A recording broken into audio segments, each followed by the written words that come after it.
Cascade Hoops Talk, Billy D. Kris Korver here. He's the head men's basketball coach at Northwestern University in Orange City, Iowa. Coach, by my count, tell me if I'm wrong, you're in your 25th year. You're right on the cusp of 600 wins, and I know coaches don't count them, but you've been around a while. And I want to talk about your team in the conference. But before we do that, you have a team this year that everybody agrees is just loaded with talent. As a coach, is that harder or as hard as a team that you have to build the skills? In other words, do you manage, when a team comes in and they got so much talent, do you manage them different? Is there a whole other strategy to how you manage that team? Well, I think the biggest thing we try to do at Northwestern is create an identity. And, this is who we are and this is who we want to be about. Right. And we try to live into and lean into what we've defined as our culture, our identity, our roots, our backbone, our heart. And, we try to live and lean into that. And so it's just creating habits, every day, 24/7, every single day, trying to create healthy and holy habits that can help you be a great teammate, help you win basketball games, and hopefully one day help you get ready for life, marriage, parenting. It's really just trying to clearly define what our identity is and our vision, and then trying to live and lean into that. And it helps when you have a lot of talent, to execute those things. But I don't think that you change who you're trying to be or what you're trying to do. You're just trying to live and lean into, this is who we are. This is what we're going to be about. We talk a lot about being unselfish. We talk a lot about, we say tougher, tighter, and more selfless. That's what we say all the time. I like what you say about building young men. I was actually talking to a doctor in a clinic, a big clinic in the Portland area, and I had the hat, and he said, I said I cover small college basketball. And he said, we hire a lot of people athletes, small college athletes, because they have good work habits. They know how to do things. They show up every day. So it's noticed that, and you run into these small college athletes all the time, and we do too. And they're always just incredible people. They just blow you away. My dad would say quite often, when you want to hire someone or put them on your team, a couple questions he would always want to see is, what kind of household did they come from? Were they married well? And then he loved if they were college athletes, because like you said, you learn how to lose. Right. You learn how to win. Mm-hmm. You learn how to persevere. You learn how to be unselfish and try to do something for someone and something greater than yourself. And so those are three things that my dad would always look for. And, I think that if people are looking for college athletes that, have some healthy and holy habits, I think it's really a great hire. I agree. Well, let's talk about the GPAC for a minute. It's always a fun conference. It's a conference I really enjoy. It's when I started following, when the internet came out and then the videos and everything, you could start following teams around the country. And the GPAC was one of the first ones I got drawn to. This year, it was a real dogfight. I mean, you guys came out at the very start of the season, you'll deny, but you looked invincible. And then Dordt got really hot, and then Morningside got hot, and then Concordia at the end got hot. Just talk about the GPAC this season. Yeah, the GPAC is a great league. Great coaches, great players.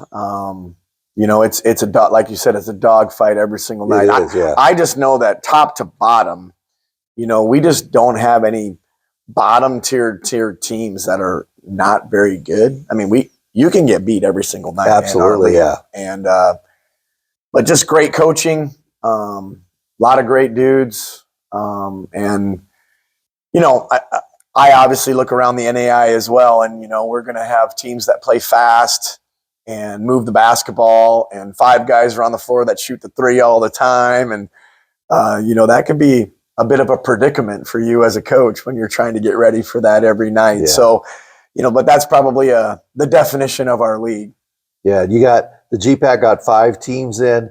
I thought Kevin Williamson, first-year coach at Dakota Wesleyan, did a really good job. He got his team in. It's It's always hard to win at the Corn Palace. It's hard to win at Seward. So how you guys had identical records? And you went to Seward to play Concordia in the tournament. What was a tiebreaker there or something? Yeah, so Dort won the regular season, Right. and so they were the conference regular season champion. And then Concordia and Northwestern tied. And then how the tiebreaker, so our head-to-head, we split. Yeah. So then you go to, okay, who's the top team in the league? And Concordia had split with Dort, and we had lost twice to Dort this year. Oh, okay. So then they got So it was a tiebreaker. So they got the tiebreaker, and they were, in essence, they got to host that So in game. the conference tournament, you had to go to Seward. That's a tough thing. It is to a do. tough place to play. It is a really tough place to play. Yeah. Yeah. There's a couple guys you'll be very, very happy have graduated now, though. Noah Shutt and Tristan Smith. Oh, Yeah, those are a couple of dudes with all capital letters right there. Those guys. Tristan's about as fine, a fantastic of an athlete as we've had ever in that league. And then Noah he's their all-time leading scorer. Yeah. So, yes, I'm going to be grateful that they won't be back. yeah. Okay, so let's talk some Raider basketball. So you fell in the conference championship. You ended up qualifying. You went to Huntington, and you believe you played Graceland in the first round. Todd Lawrenson, you're familiar with him from Mount Marty. Had a great team. You beat them, and then you had to play Huntington and Huntington. I watched that game. That place was packed. That Platte. I'm going to go there next year for a tournament. I can't wait. But what was it like there play? And you beat them pretty handily. What was it like to play there at Huntington? Yeah, I mean, it's a great atmosphere. It is, yeah. I think that they did a great job hosting the event, and they just renovated their entire facility. I think they have an $18 million renovation, and it's just beautiful. Yeah. They put their old floor up on the wall, and they're the Foresters, and so their old floor was kind of all over the walls. And when you would walk in the hallway, and then they redid their gym, and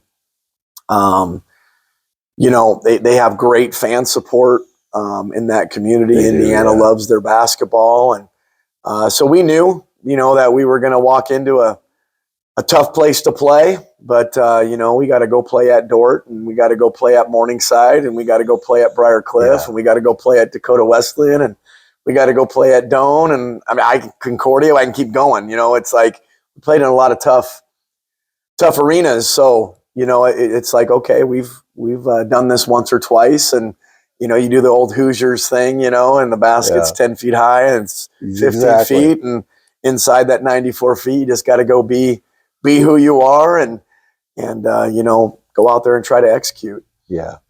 So you got there, you got through that. Let's talk about your team real quick before we talk about what's going to happen here in Kansas City. Alex Van Kalsbeek, I got to see him play in person last year. Great talent. But I thought this year his game just went to another level. His basketball IQ is through the roof, isn't it? Yeah, he's a smart basketball player. And, he's the all-time leading scorer at Northwestern, but, he has 4 seasons where he's had over 100 assists. Yeah. And so, when your post player is a willing passer, that can be a predicament for opposing coaches to prepare for, because, we've seen it all. You single cover him and he can score a lot of points on you. And if you double cover him, from the top, you double cover him from the weak side. There's not much he hasn't seen. He's so sneaky. He gets the ball. You think he's going to back down on you. You think he's going to kick out. He'll find a back cut on the baseline, or he'll get it out to and he passes so well. And so I'm really impressed with him. Yeah. It's been fun to just see him continue to grow and develop. And, we're grateful that he's been with us.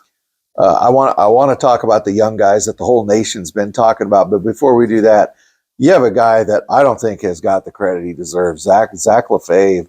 He's a warrior. He's a great defender.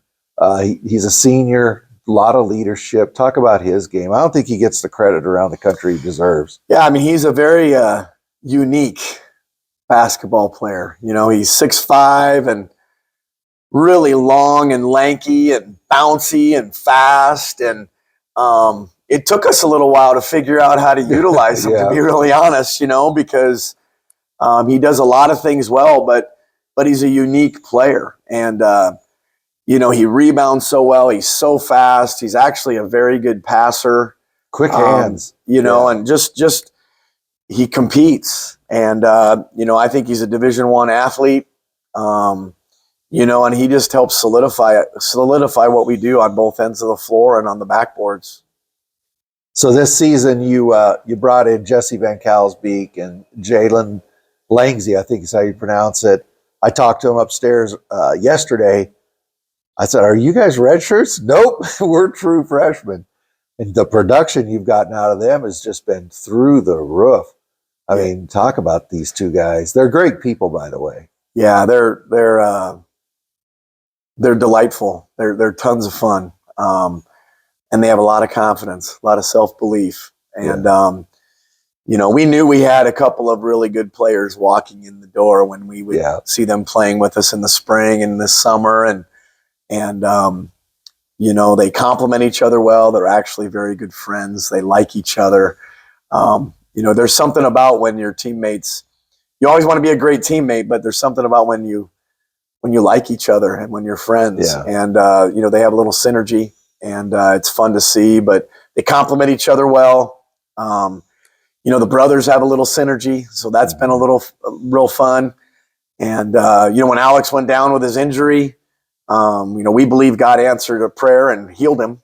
And, but, in those 6 games that he didn't play and in those 12, 14 practices that we had without him, I think we were able to form a bit of an identity, without him out on the floor. And I think that showcased itself at Huntington. And that's a good point. And I also think it allowed those two guys to Caleb Booth, also Zach Lefebvre, Connor Geddes. I mean, those guys all really just kind of glued together and solidified their confidence and their own identity in their own way. And, it's not all bad when you get to, plop your all-time leading scorer back in the mix of all that. It doesn't hurt. I want to talk to you about your matchup with Georgetown, but before we do that, you got to talk about the support you get, not only from the students at Northwestern, but from the whole Orange City area. I think it's, I was there last year for a game. It's just amazing the support you get, and that your facility is beautiful. Just talk about coaching at Northwestern. Well, it's my alma mater, and I love Northwestern. I love who Northwestern tries to be, who we're trying to become. We're trying to raise up the next generation of godly servant leaders that make a difference in our world. And so it's an honor and privilege to coach there and serve the Lord there. And, our president is a great fundraiser. He's done an amazing job fundraising. And, I think we've fundraised about $70 million over the course of the last 14, 15 years to renovate and beautify our campus. But the best thing about Northwestern is the people. And, they're going to know your name. They're going to get to know your heart. They're going to love you and encourage you and try to help you become the best version of you. And, so it's an honor and privilege to work there. Definitely a special place. And the community that you asked, we have great fans. And the alumni love Northwestern basketball, my former players, my former teammates, and all those who have worn the Raider jersey before. We understand we're standing on the shoulders of the great Raiders of the past, and we want to make sure we grab the baton, don't drop it, and hopefully we can pass it on well to the next generation. Well, your love for your players, your fans, your university just comes through just talking to you. Yeah, it's kind of pretty cool. Yeah. So you got a matchup. I think it's tomorrow. You play Georgetown. Well, every matchup here is tough. Georgetown, a historic program. Have you taken? I'm sure you've looked at tons of tape already, video or whatever, of them already. Talked about what you see when you look at the Tigers. Well, you kind of nailed it. It's a historic program in the NAI, and they are incredibly well coached. They've built a tradition of excellence every single year. They seem like they're here and making some noise. Yeah, so tons of respect. And we understand that we're going to have our hands full.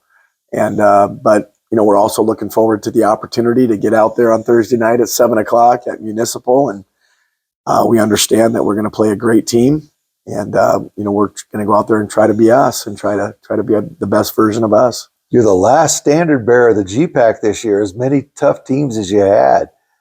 So you got GPAC pride you got to play for as well. Yeah, I mean, I think you always want to root for your league, and you always want your league to be represented here because that helps you with the national rankings and those things. And I again think our league. I think we had 5 deserving teams this year, and I think there's several teams that could have got here. Yeah. But the ball's got to bounce your way, and I'm just proud of our guys with the opportunity that they were given to travel to Indiana to play, that we made the most of the opportunity. And now we got to figure out, okay, how are we going to do this again? But it's all about one step at a time, and Georgetown is going to be a great challenge for us, but we're looking forward to it. Yeah.